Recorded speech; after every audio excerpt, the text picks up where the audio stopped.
President Obama announced on Tuesday what he called a permanent ban on offshore oil and gas drilling along wide areas of the Arctic and the Atlantic Seaboard as he tried to nail down an environmental legacy that cannot quickly be reversed by Donald J. Trump.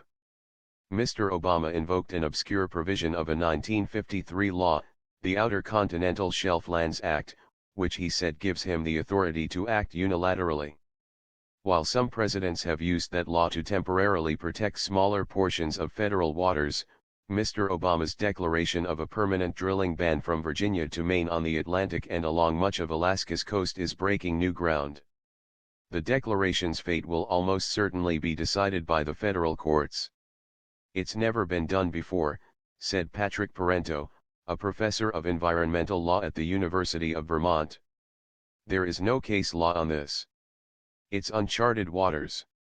The move, considered creative by supporters and abusive by opponents, is one of many efforts by Mr. Obama to protect the environmental policies he can from a successor who has vowed to roll them back.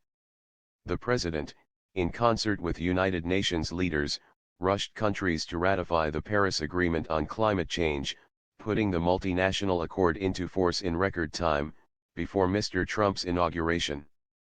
Environmentalists are already drawing comparisons between Mr. Obama's use of the 1953 law to ban new drilling to what critics and opponents called his novel and audacious efforts to craft new climate change regulations. He turned to an obscure, rarely used provision in the 1970 Clean Air Act to write sweeping regulations that would require states to shift their electricity systems from fossil fuels to renewable energy sources. But other presidents who have invoked old laws to enact new policies have not run up against successors like Mr. Trump. He has mocked climate change as a hoax perpetrated by China and has attacked Mr. Obama's environmental regulations as job killers. More important, he has promised to make fossil fuel mining and drilling across the nation's lands and waters a central feature of his economic program. As such, he is not likely to let Mr. Obama's drilling ban go unchallenged. In many cases, Mr. Trump and a Republican Congress in line with the new president's ambitions will be able to roll back some of Mr. Obama's most recent environmental regulations. But because of new and legally inventive strategies, Mr. Obama and his staff may well have built firewalls around environmental policies that could hold off his successor or at least keep him at bay for several years. Tuesday's announcement would ban drilling in about 98% of federally owned Arctic waters, or about 115 million acres, a pristine region home to endangered species including polar bears and bowhead whales. It would also block drilling off the Atlantic coast around a series of coral canyons in 3.8 million acres stretching from Norfolk, Virginia, to the Canadian border. The coral canyons are home to unique deep-water corals and rare species of fish. Prime Minister Justin Trudeau of Canada simultaneously announced a ban on new drilling in Canadian Arctic waters.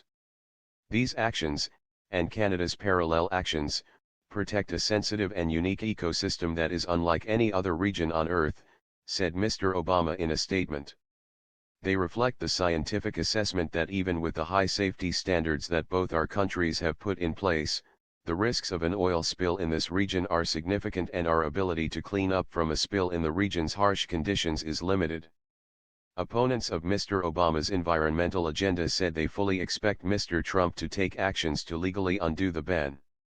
"We don't see how this could be permanent," said Andrew Radford, a senior policy advisor with the American Petroleum Institute, which lobbies for oil companies. Mr. Radford noted that after President Bill Clinton had used the same law to withdraw 300 million acres from oil and gas drilling from an area that had already been designated as a marine sanctuary, President George W. Bush reinstated about 50 million acres to fossil fuel leases. Similar to how President Bush issued a memo in 2008 to add areas back in, we're hopeful that the Trump administration will take a look at this to reverse that decision, and we look forward to working with them to make that happen, said Mr. Radford.